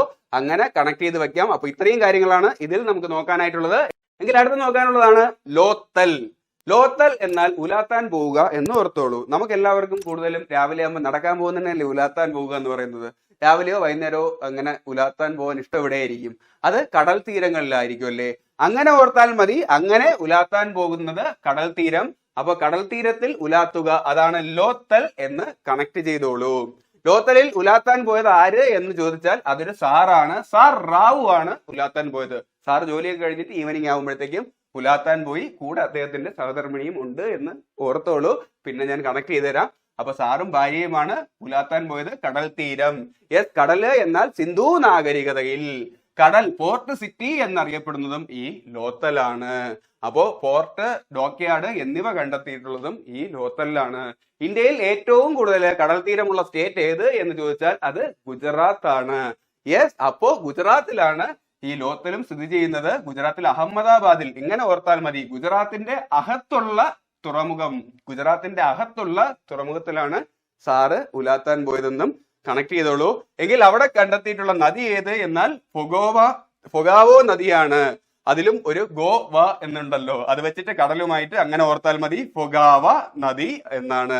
ഇരട്ട ശവസംസ്കാരത്തിന്റെ തെളിവുകൾ ലഭിച്ചിട്ടുള്ളതും ഇവിടെ നിന്നാണ്. സാറും ഭാര്യയും നടക്കാനായിട്ട് പോയി, ഉലാത്താൻ പോയി എന്നാണ് പറഞ്ഞത്. പെട്ടെന്ന് അവിടെ വെച്ചിട്ട് അവർക്ക് മരണം സംഭവിക്കുകയാണെന്നുണ്ടെങ്കിൽ രണ്ടുപേരെയും ഒരുമിച്ച് ശവസംസ്കാരം അവിടെ വെച്ച് നടത്തി എന്നും ഓർത്തോളൂ. അങ്ങനെ കണക്ട് ചെയ്താൽ മതി. അപ്പോ നമ്മൾ എന്തൊക്കെയാണ് പറഞ്ഞത്? ഗുജറാത്തിലെ അഹമ്മദാബാദ്, ഗുജറാത്തിന്റെ അകത്തുള്ള തുറമുഖമാണ്. ഡോക്യാർഡ്, പോർട്ട് സിറ്റി കണ്ടെത്തിയിട്ടുണ്ട്. SR റാവു ആണ് കണ്ടെത്തിയത്. സാറാണ് ഉലാത്താൻ പോകുന്നത്. പിന്നെ ഫൊഗാവ നദിയാണ് അവിടെ അതിലൂടെ ഒഴുകുന്നത്. അപ്പൊ ഫൊഗാവ എന്നാൽ ഗോവ എന്ന് ഓർത്തോളൂ. സാറും സഹധർമ്മിണിയുമാണ് പോയത്. യെസ്, ഇരട്ട ശവസംസ്കാരം കണ്ടെത്തിയിട്ടുള്ളതും അവിടെ നിന്നാണ്. അപ്പൊ ശവസംസ്കാരം നടക്കുമ്പോഴത്തേക്കും അവരെ തീ വെച്ചിട്ടായിരിക്കും അല്ലേ അവരെ അന്ത്യ ഇത് ചെയ്യുന്നത്. യെസ്, ഫയർ ആൾട്ടേഴ്സും അവിടെ നിന്ന് കണ്ടെത്തിയിട്ടുണ്ട് എന്ന് ഓർത്തോളൂ. ഇത് തുറമുഖ നഗരമാണ് എന്ന് പറഞ്ഞു. തുറമുഖം എന്ന് പറയുമ്പോഴത്തേക്കും പ്രധാനമായും കടൽ വഴിയുള്ള വ്യാപാരം നടന്നിരിക്കുമല്ലേ. യെസ്, ആ സമയത്തുണ്ടായിരുന്ന സിവിലൈസേഷൻ ആയിട്ടുള്ള മെസോപ്പൊട്ടാമിയ, ഈജിപ്ത്, പിന്നെ പേർഷ്യ, അറബിക്കടലാണല്ലോ അവിടെയൊക്കെ. അപ്പോൾ പേർഷ്യയുമായിട്ടും കടൽ രീതിയിലുള്ള വ്യാപാരം നടന്നിട്ടുണ്ട്. വ്യാപാരം നടക്കുമ്പോഴത്തേക്ക് എന്തായിരുന്നാലും അവിടെ കൊണ്ടുവരുന്നത് അല്ലെന്നുണ്ടെങ്കിൽ കയറ്റി വിടുന്ന സാധനങ്ങളൊക്കെ സ്റ്റോർ ചെയ്യാനുള്ള സ്റ്റോർ ഹൗസ് വേണം അല്ലേ. യെസ്, അങ്ങനെ അതിനായിട്ട് സ്റ്റോർ ഹൗസ് ഉണ്ട്. പിന്നെ വരുന്നവർക്കൊക്കെ ആഹാരം കൊടുക്കാനായിട്ട് അരിയൊക്കെ സ്റ്റോർ ചെയ്യേണ്ടി വരും. യെസ്, റൈസ് ഹസ്ക് ഇവിടുന്ന് കണ്ടെത്തിയിട്ടുണ്ട് എന്നും ഓർത്തോളൂ. അപ്പൊ ഇത്രയും കാര്യങ്ങളാണ് ഇതിൽ നോക്കാനായിട്ടുള്ളത്. ലോത്തൽ എന്നാൽ ഉലാത്തുക എന്നോർത്തോളൂ. ഇതാണ് ലോത്തലിന്റെ സ്കെച്ച്. അപ്പൊ ഇങ്ങനത്തെ ഡോക്കായിരുന്നു അവിടെ ഉണ്ടായിരുന്നത്. ഈസി അല്ലേ കണക്ട് ചെയ്യാൻ. എങ്കിൽ നമുക്ക് അടുത്തതിലേക്ക് പോവാം. എങ്കിൽ ഇനി നോക്കാനുള്ളതാണ് കാലി ബംഗൻ. കാലി ബംഗൻ എന്നാൽ ഹിന്ദിയിലാണെന്നുണ്ടെങ്കിൽ കാല എന്നാൽ കറുപ്പ് എന്നും ബംഗൻ എന്നാൽ വള എന്നുമാണ് പറയുന്നത്. അപ്പൊ അത് വെച്ച് കണക്ട് ചെയ്യാം. കറുത്ത വളകൾ എന്നറിയപ്പെടുന്നത് കാലി ബംഗൻ. മലയാളത്തിലാണെന്നുണ്ടെങ്കിൽ കാലി എന്നാൽ കാലി അടിച്ച് കിടക്കുന്ന, പ്രത്യേകിച്ച് ഒരു ആൾത്താമസമൊന്നും ഇല്ലാത്ത ഉഴുതു മറിഞ്ഞു കിടക്കുന്ന സ്ഥലം എന്ന് ഓർത്തോളൂ. ഇന്ത്യയിൽ ഏറ്റവും കൂടുതൽ കാലി പ്രദേശമുള്ള എവിടെയായിരിക്കും? മരുഭൂമികളുള്ള രാജസ്ഥാനിലല്ലേ. അങ്ങനെ കണക്ട് ചെയ്യാം. ഇത് സ്ഥിതി ചെയ്യുന്നത് എവിടെയെന്ന് ചോദിച്ചു കഴിഞ്ഞാൽ രാജസ്ഥാനിലെ ഹനുമാൻഗഡ് ജില്ലയിലാണ്. കാലിയായിട്ടുള്ള സ്ഥലമാണ്. അതുകൊണ്ട് മനുഷ്യരൊന്നും കാണത്തില്ല, ഹനുമാൻ മാത്രമേ കാണുള്ളൂ എന്ന് ഓർത്തോളൂ. അതാണ് ഹനുമാൻഗഡ്. രാജസ്ഥാന്. ഇതില് ഏത് നദിക്കരയിലാണ് എന്ന് ചോദിച്ചു കഴിഞ്ഞാൽ ഖഗ്ഗർ നദിക്കരയിലാണ്. ഇവിടെ കൂടെ ധാരാളം നേരം നടക്കുകയാണെന്നുണ്ടെങ്കിൽ ചൂടൊക്കെ അടിച്ചിട്ട് നമുക്ക് കരകരപ്പ് ഉണ്ടാവുമല്ലേ. അപ്പൊ ഖഗ്ഗർ നദിയിൽ നിന്നായിരിക്കും നമ്മൾ ജലം കുടിക്കുന്നത്. അങ്ങനെ ഓർത്താൽ മതി. പുരാതന സരസ്വതി എന്നറിയപ്പെടുന്ന ഖഗ്ഗർ നദീ തീരത്താണ് ഈ സംസ്കാരം കണ്ടെത്തിയിട്ടുള്ളത്. കറുത്ത വളകൾ. എന്നാൽ ഇത് കണ്ടെത്തിയിട്ടുള്ളത് ആര് എന്ന് ചോദിച്ചു കഴിഞ്ഞാൽ അമ്ലാനന്ദ് ഘോഷാണ് കണ്ടെത്തിയതെന്നും ഓർത്തോളൂ. ഇവിടെ കൂടെ ഇങ്ങനെ നടന്നു പോയപ്പോഴത്തേക്കും ഖഗ്ഗർ നദിയിലെ ജലം കുടിക്കുമ്പോഴത്തേക്കും സന്തോഷമാവും. അതാണ് അമ്ലാനന്ദ് ഘോഷ് എന്നും ഓർത്തോളൂ. എങ്കിൽ ഏറ്റവും കൂടുതൽ പഴക്കമുള്ള ഉഴുത കൃഷിയിടം, ലോകത്തിലെ തന്നെ ഏറ്റവും പഴയ ഉഴുത കൃഷിയിടത്തിന്റെ തെളിവുകൾ ലഭിച്ചത് ഇവിടെ നിന്നാണ്. ഞാൻ പറഞ്ഞു കാലി സ്ഥലമാകുമ്പോഴത്തേക്കും ഉഴുത് മറിഞ്ഞിട്ടിരിക്കും പോലെ ആയിരിക്കും അല്ലേ.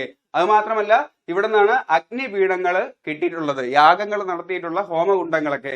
കാരണം കാലിയായിട്ടുള്ള സ്ഥലമാണ്. ഞാൻ പറഞ്ഞു മരുഭൂമിയൊക്കെ കൂടുതലാണ്. അപ്പൊ മഴ പെയ്യാനായിട്ട് ഋഷിശൃംഖനെ വരുത്താനായിട്ട് യാഗം നടത്തിയതിന്റെ തെളിവും കിട്ടി എന്ന് കണക്ട് ചെയ്ത് ഓർത്തോളൂ. എങ്കിൽ രാജസ്ഥാനാണ്. ഒട്ടകത്തിന്റെ എല്ല് കിട്ടാനുള്ള ചാൻസ് ഉണ്ട് എന്നും ഓർത്തോളൂ. യെസ്, ചാൻസ് ഉണ്ട് എന്നല്ല, ഒട്ടകത്തിന്റെ എല്ല് കിട്ടിയിട്ടുണ്ട്. ഉഴുത് മതിച്ച പാടങ്ങൾ കണ്ടെത്തിയിട്ടുണ്ടെന്നല്ലേ പറഞ്ഞത്. യെസ്, അതുകൊണ്ട് തന്നെ തടിക്കലപ്പ കിട്ടിയിട്ടുണ്ട്. പിന്നെ കാലിബംഗൻ എന്നാണ് പറഞ്ഞത്. കറുത്ത വളകൾ, ടെറാക്കോട്ട വളകളുടെ അംശം കിട്ടിയിട്ടുണ്ട്. പിന്നെ മെസോപ്പൊട്ടോമിയൻ മാതൃകയിലുള്ള സിലിണ്ടർ മുദ്രകളും കിട്ടിയിട്ടുണ്ട്. അവിടെ നിന്ന് കിട്ടിയത് വെറും മുദ്രയല്ല, സിലിണ്ടർ മുദ്ര ഉദ്ദേശിക്കുന്ന ആകൃതിയാണ്. നമ്മൾ സിലിണ്ടർ എന്നാൽ ചൂട് വെയിലൊക്കെ വെച്ചിട്ട് ഗ്യാസ് സിലിണ്ടർ വെച്ചിട്ട് ഓർത്തോളൂ. മെസോപ്പൊട്ടാമിയക്കാരുടെ സിലിണ്ടർ മുദ്രകളും കിട്ടി എന്ന് ഓർത്തോളൂ. അപ്പൊ ഇങ്ങനെ കണക്ട് ചെയ്യാമല്ലോ.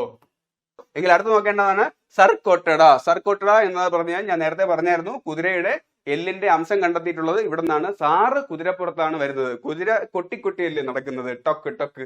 അങ്ങനെ ഓർത്താൽ മതി. സർക്കോട്ടഡ എന്നാൽ സാറ് കുതിരപ്പുറത്ത് വരുന്നു. അത് ഏത് സാറ് എന്നാൽ ഗുജറാത്തി സാറ് എന്ന് ഓർത്തോളൂ. യെസ്, ഗുജറാത്തിലെ കച്ച് ഡിസ്ട്രിക്റ്റിലാണ് കണ്ടെത്തിയിട്ടുള്ളത്. ആണ് ഗുജറാത്തി സാറ് കുതിരപ്പുറത്ത് വരുന്നു എന്നും ഓർത്തോളൂ. എന്നാൽ ഇത് കണ്ടെത്തിയത് ജഗത്പതി ജോഷിയാണ്. ഇപ്പൊ സാറിനെ കണ്ടപ്പോൾ അദ്ദേഹത്തിന് ജോഷ് കൂടും. യെസ്, സാറ് വന്നിട്ടുണ്ട്. How is the Josh, how is the Josh എന്ന് ചോദിക്കില്ലേ. യെസ്, ജഗപതി ജോഷാണ് സാറിനെ കണ്ടപ്പോൾ ജോഷ് കൂടിയ വ്യക്തി. കുതിരയുടെ അസ്ഥികൾ കണ്ടെത്തിയിട്ടുള്ളത് അനദർ പോർട്ട് സിറ്റി, ഗുജറാത്തിലാണ് സ്ഥിതി ചെയ്യുന്നത്. അപ്പൊ സ്വാഭാവികമായിട്ടും അനദർ പോർട്ട് സിറ്റി, ആദ്യത്തെ നമ്മൾ പറഞ്ഞ ഉലാത്താൻ പോയ ലോത്തലാണ്. ഇവിടെ സാറ് കുതിരപ്പുറത്ത് ഒരു പോർട്ടിലൂടെ സഞ്ചരിച്ചു പോകുന്നു എന്നും കണക്ട് ചെയ്ത് വെച്ചോളൂ. എങ്കിൽ അടുത്ത നോക്കാനുള്ളത് രോപാറ് രൂപ്നഗരം എന്നും പറയപ്പെടുന്നു. പഞ്ചാബിലാണ് സൈറ്റ്. പഞ്ചാബികൾക്കാണ് രൂപ, കാശ് കൂടുതലുള്ളതെന്ന് ഓർത്തോളൂ. എന്തെങ്കിലും ഇത് കണ്ടെത്തിയത് YD ശർമ്മ. ശർമ്മയാണ് രൂപയുള്ള പഞ്ചാബിയെ കണ്ടെത്തിയെന്ന് ഓർത്താൽ മതി. ഈ രോബാറിലാണ് മനുഷ്യനോടൊപ്പം നായ്ക്കളെയും അടക്കുന്ന ഒരു സിസ്റ്റം ഉണ്ടായിരുന്നത്. പഞ്ചാബികൾക്ക് രൂപ കൂടുതലാണ് എന്ന് പറഞ്ഞു. അപ്പൊ ഈ രൂപയൊന്നും പോവാതിരിക്കാനായിട്ട് വിശ്വസ്തനായിട്ടുള്ള നായയെയും കൂടെ അടക്കി എന്ന് കണക്ട് ചെയ്ത് വെച്ചോളൂ. അതാണ് രോബാറ്. മനുഷ്യനൊപ്പം നായയെയും അടക്കിയിരുന്നത്. രൂപയൊന്നും പോവാതിരിക്കാൻ മനുഷ്യന്റെ കാവൽക്കാരനായ നായയെയും അടക്കി. എങ്കിൽ മനുഷ്യനെയും സ്ത്രീയെയും ഒരുമിച്ചടക്കിയിരുന്നത് ലോത്തൽ. ഉലാത്താൻ പോയ റാവുവിനെയും ഭാര്യയും ഒരുമിച്ചടക്കി എന്നാണ് ഞാൻ പറഞ്ഞത്. അപ്പോ ഇതാണ് ഈ രൂപാറാണ് ഇന്ത്യയുടെ വന്നിട്ട് എന്താണ് ഇൻഡിപെൻഡൻസിന് ശേഷം ആദ്യം കണ്ടെത്തിയിട്ടുള്ള സിന്ധുവിന്റെ സൈറ്റ്സ് എന്ന് പറയുന്നത്. എങ്കിൽ ഇനി അടുത്ത് നോക്കാനുള്ളതാണ് ചാൻ ഹുദാരോ. ചാൻ ഹുദാരോ എന്നാൽ ഒരു സുന്ദരി എന്ന് ഓർത്തോളൂ. ചാൻ ഹുദാരോ അതിൽ തന്നെ ഉണ്ടല്ലോ, ചുന്ദരി, ചുന്ദരി, അങ്ങനെ ഓർത്തോളൂ. ചാൻ ഹുദാരോ സ്ഥിതി ചെയ്യുന്ന എവിടെയെന്ന് ചോദിച്ചു കഴിഞ്ഞാൽ പാകിസ്ഥാനിലെ സിന്ധ് പ്രവിശ്യയിലാണ്. ചാൻ ഹുദാരോ, ചുന്ദരി, സിന്ധിൽ നിന്നുള്ള സുന്ദരി, അല്ലെങ്കിൽ സുന്ദരിയുടെ പേര് സിന്ധു എന്ന് ഓർത്തോളൂ. അപ്പൊ സിന്ധ് എന്നാൽ അവിടെ സ്വാഭാവികമായിട്ട് ഏത് നദിക്കരയിലായിരിക്കും? സിന്ധു നദിക്കരയിലായിരിക്കും. സുന്ദരിയെ കാണാൻ പോകുന്നവർക്ക് പൊതുവെ സീറ്റ് കിട്ടാറില്ല എന്നോർത്തോളൂ. ഭയങ്കര തിരക്കാണ് സുന്ദരിയെ കാണാൻ. Yes, no സിറ്റാഡൽസ്. സിറ്റാഡൽസ് ഇല്ലാത്ത ഒരേ ഒരു സിന്ധു സിവിലൈസേഷൻ എവിടെയാണ് സ്ഥിതി എന്ന് ചോദിച്ചു കഴിഞ്ഞാൽ അത് ചാൻ ഹുദാരോ ആണ്. അവിടെ സീറ്റ് കിട്ടത്തില്ല എന്നോർത്തോളൂ. സിറ്റാഡൽസ് എന്ത് എന്ന് നേരത്തെ പറഞ്ഞിട്ടുണ്ടായിരുന്നു. എങ്കിൽ ഇത് കണ്ടെത്തിയത് ആര് എന്ന് ചോദിച്ചു കഴിഞ്ഞാൽ അത് NG മജുംദാറും മാക്കിയും ചേർന്നിട്ടാണ് ഇത് കണ്ടെത്തിയെന്നും ഓർത്തോളൂ. ഓക്കെ, സുന്ദരിയെ കാണുമ്പോഴത്തേക്കും മജയാവും, മജയാവും എന്നോർത്തോളൂ. അപ്പൊ മജുംദാർ, മായിൽ തുടങ്ങുന്ന മാക്കി എന്നിവരാണ് ഈ ചാൻ ഹുദാരോ കണ്ടെത്തിയത്. അപ്പൊ ഈ സുന്ദരിയെ വേണമെന്നുണ്ടെങ്കിൽ തേൻപാവൻ കുടുംബത്തിലെ വന്ന് കാർത്തുമ്പിയെ വെച്ച് വേണമെന്നുണ്ടെങ്കിലും കണക്ട് ചെയ്തോളൂ. കാരണം അതിൽ കാർത്തുമ്പി സഞ്ചരിക്കുന്നത് എന്നാണ് കാളവണ്ടിയിലാണ്. യെസ്, വെള്ളക്കാർട്ടും ഇവിടെ നിന്ന് കണ്ടെത്തിയിട്ടുണ്ട്. അതിൽ കാർത്തുമ്പി എപ്പോഴും ഒരുങ്ങിയിട്ടായിരിക്കും നടക്കുന്നത്. യെസ്, കൺമഷി, ലിപ്സ്റ്റിക്ക്, പിന്നെ സൗന്ദര്യ വർദ്ധക വസ്തുക്കളെല്ലാം ഇവിടെ നിന്ന് കണ്ടെത്തിയിട്ടുണ്ട് എന്നും ഓർത്തോളൂ. പിന്നെ മാല നിർമ്മാണ ഫാക്ടറിയും ഇവിടെ നിന്ന് കണ്ടെത്തിയിട്ടുണ്ട്. സുന്ദരിക്ക് അണിയാനായിട്ട് മാല നിർമ്മാണ ഫാക്ടറി. സുന്ദരി പാകിസ്ഥാനിലാണെന്നുണ്ടെങ്കിൽ അറിയപ്പെടുന്നത് സുന്ദരി സിന്ധു എന്നും ഓർത്തോളൂ. എങ്കിൽ കരകൗശല വസ്തുക്കളുടെയും മുത്തുക്കളുടെയും നിർമ്മാണത്തിന് പ്രശസ്തമായതിനാൽ ഇതിനെ ഇന്ത്യയുടെ ഷെഫീൽസ് എന്നും വിളിക്കുന്നു എന്നും കണക്ട് ചെയ്ത് പഠിച്ചു വെച്ചോളൂ. എങ്കിൽ അടുത്ത് നോക്കാനായിട്ടുള്ളതാണ് ധോളവീര. വീരൻ, വീരന്മാർ കോട്ട ഭേദിച്ച് വരും എന്നല്ലേ പറയുന്നത്. യെസ്, ഗുജറാത്തിലെ കച്ച് ജില്ലയിലെ കതിർബേറ്റ് ഏരിയയിലാണ് ധോളവീര കണ്ടെത്തിയിട്ടുള്ളത്. പ്രാദേശിക നാമം കോട്ടട തിമ്പ എന്നാണ്. അതാണ് ഞാൻ പറഞ്ഞത്, വീരന്മാർ കോട്ട ഭേദിച്ച് വരും എന്ന്. അപ്പൊ ആ കോട്ടയുടെ മുമ്പേ ഒരു 10 സൈനിലുള്ള ഇൻസ്ട്രക്ഷൻസ് എഴുതി വെച്ചിട്ടുണ്ട്. അത് കണ്ടെത്തിയത് എവിടെ എന്ന് ചോദിച്ചു കഴിഞ്ഞാൽ കോട്ടട തിമ്പ അഥവാ ഗുജറാത്തിലെ ധോളവീരയിലാണ്. ഇതാണ് കോട്ട, കണ്ടോ, ഇവിടെ 10 സൈൻസ് ഉണ്ട്. ഈ കോട്ട ഭേദിച്ചിട്ടായിരിക്കണം ഒന്നുകിൽ ധീരനെ പിടിക്കാനായിട്ട് പോകുന്നത്, അല്ലെന്നുണ്ടെങ്കിൽ ധീരൻ ഈ കോട്ട ഭേദിച്ചിട്ടാണ് ഇവിടെയുള്ള വീരന്മാർ വരുന്നത്. അപ്പോ ഡേഞ്ചർ ആണ് എന്ന് എഴുതി വെച്ചിരിക്കുന്നതായിരിക്കും. ഇതിനുള്ളിലോട്ട് വരുമ്പോ വീരന്മാരുണ്ട്, സൂക്ഷിക്കുക എന്ന്. ഓക്കെ, അത് മാത്രമല്ല ഇവിടെ നിന്നാണ് ഈ വീരന്മാർക്ക് കുളിക്കാനായിട്ട് വലിയൊരു വാട്ടർ ടാങ്ക് കണ്ടെത്തിയിട്ടുണ്ട് എന്ന് ഓർത്തോളൂ. ഇവരെപ്പോഴും ഈ യുദ്ധത്തിലും മല്ല യുദ്ധത്തിലൊക്കെ ഏർപ്പെടുന്ന ധീരന്മാരാണ്. അപ്പൊ അവർക്ക് ഇത് കഴിഞ്ഞിട്ട് കുളിക്കാനായിട്ട് ഇതാണ് വലിയ വാട്ടർ ടാങ്ക്, അതും ഇവിടുന്ന് കണ്ടെത്തിയിട്ടുണ്ട്. അപ്പൊ കോട്ട കണ്ടെത്തി, അതിനു മുമ്പേ ഉള്ള 10 സൈൻസും കണ്ടെത്തിയത് എവിടെ എന്ന് ചോദിച്ചു കഴിഞ്ഞാൽ ഇവിടെ നിന്നാണ്. അപ്പൊ കോട്ടട തിമ്പ എന്നാണ് അറിയപ്പെടുന്നത്. ധോളവീര, വീരന്മാരുടെ നാട് എന്നറിയപ്പെടുന്നത് ഗുജറാത്തിലാണ്. ഗുജറാത്തിലെ കച്ച് ജില്ലയിലാണ് ഇത് കണ്ടെത്തിയിട്ടുള്ളത് എന്നും ഓർത്തോളൂ. എങ്കിൽ 2021 യുനെസ്കോയുടെ പൈതൃക പട്ടികയിൽ ചേർത്തിട്ടുള്ളത്. നമ്മൾ യുനെസ്കോയുടെ പൈതൃക പട്ടിക കോഡിലൂടെ കണക്ട് ചെയ്ത് വെച്ചിട്ടുള്ള ക്ലാസ്സിൽ പഠിച്ചിട്ടുണ്ടായിരുന്നു. എങ്കിൽ ഇതുവഴി ഒഴുകുന്ന പ്രധാനപ്പെട്ട നദികൾ ഏതൊക്കെയെന്ന് ചോദിച്ചു കഴിഞ്ഞാൽ അത് മാൻസർ, മാൻഹാർ എന്നീ നദികളാണ്. വീരന്മാർ മാൻമാരാണ്, അതുകൊണ്ട് അവർ മാൻ കുളിക്കുന്ന, മാനിൽ തുടങ്ങുന്ന മാൻസർ, മാൻഹാർ എന്നീ നദികളിലെ കുളിക്കൂ എന്നോർത്തോളൂ. അപ്പൊ കോട്ട ഭേദിച്ച് വരുന്ന വീരനാണ്, അതാണ് കോട്ടട തിമ്പ എന്നാണ് അതിന്റെ പേര്. ആ കോട്ടയുടെ മുകളിൽ 10 സൈനിൽ ലിപി എഴുതി വെച്ചിട്ടുണ്ടാവും. കണ്ടെത്തിയത് JP ജോഷിയാണ്. സൂർക്കോട്ടയുടെ കണ്ടെത്തിയ അതേ വ്യക്തി തന്നെയാണ് JP ജോഷി. അദ്ദേഹത്തിന് ധീരനെ കാണുമ്പോഴും ജോഷ് ആകും എന്ന് ഓർത്തോളൂ. അത് മാത്രമല്ല, ഈ ധീരന്മാർക്ക് യുദ്ധം കഴിഞ്ഞ് വരുമ്പോഴത്തേക്ക് കുളിക്കാനുള്ള വലിയ ജലസംഭരണിയും ഇവിടുന്ന് കണ്ടെത്തിയിട്ടുണ്ട് എന്നും ഓർത്തോളൂ. അപ്പൊ ഇത്രയും കാര്യമാണ് നമുക്ക് ഇതിൽ നോക്കാനായിട്ടുള്ളത്. എങ്കിൽ ഇനി നോക്കാനുള്ളതാണ് രാഹി ഗാർഹി. രാഹി ഗാർഹിയാണ് ഈ ഇൻഡസ് വാലി സിവിലൈസേഷനിൽ കണ്ടെത്തിയിട്ടുള്ള ഏറ്റവും വലിയ സൈറ്റ്സ് ഏത് എന്ന് ചോദിച്ചു കഴിഞ്ഞാൽ രാഖി ഗാർഹിയാണ്. രാഖിയുടെ ഘറ് ഭയങ്കര വലുതാണ് എന്ന് കണക്ട് ചെയ്ത് ഓർത്തോളൂ. ഇത് ഹരിയാനയിലെ ഹിസാറിലാണ് രാഖി ഗാർഹി കണ്ടെത്തിയിട്ടുള്ളത്. രാഖി ഗാർഹി അല്ലേ, അതിൽ വന്നിട്ട് 2 H ഉണ്ട്, അത് വെച്ചിട്ട് ഹരിയാന ഹിസാർ എന്ന് ഓർത്തോളൂ. അല്ലെങ്കിൽ HI എന്നാൽ ഹിസാർ ഹരിയാന എന്ന് വേണമെങ്കിലും ഓർത്തോളൂ. അവിടെ നിന്നാണ് കണ്ടെത്തിയിട്ടുള്ളത്. എങ്കിൽ ഇതുവഴി ഒഴുകുന്ന നദി ഏതൊക്കെയെന്ന് ചോദിച്ചു കഴിഞ്ഞാൽ ദൃഷത്വതി നദിയാണ് ഒഴുകുന്നത്. ദൃഷത്വതി എന്നാൽ നമ്മൾ ദർശിച്ചതിൽ വെച്ചിട്ടുള്ള ഏറ്റവും വലിയ സൈറ്റ് ആണ്. അങ്ങനെ കണക്ട് ചെയ്താൽ മതി. ദൃഷത്വതി, അതാണ് രാഖി ഗാർഹി എന്ന് ഓർത്തോളൂ. എങ്കിൽ ഡിസ്കവർ ചെയ്തത് സൂരജ് ഭാനും, പിന്നെ വന്നിട്ട് ഇതിന്റെ കൂടെ ജോയിൻ ചെയ്തു പിൽക്കാലത്ത് അമരേന്ദ്ര നാഥുമാണ്. സൂരജ് ഭാൻ എന്നാൽ സൂരജ് ഭായി എന്നോർത്തോളൂ. ഭായിയുടെയും ബഹന്റെയും കയ്യിലായിരിക്കും രാഖി കെട്ടിക്കൊടുക്കുന്നത്. അങ്ങനെ രാഖി കെട്ടി ഒരാൾ അമറിക്കൊണ്ട്, അതാണ് അമർനാഥ്. സൂരജ് ഭാൻ എന്നാൽ സൂരജ് ഭായി, അങ്ങനെ കണക്ട് ചെയ്താൽ മതി. ഇന്ത്യൻ ഉപഭൂഖണ്ഡത്തിലെ ഏറ്റവും വലിയ ഹാരപ്പൻ സൈറ്റ് ആണിത്.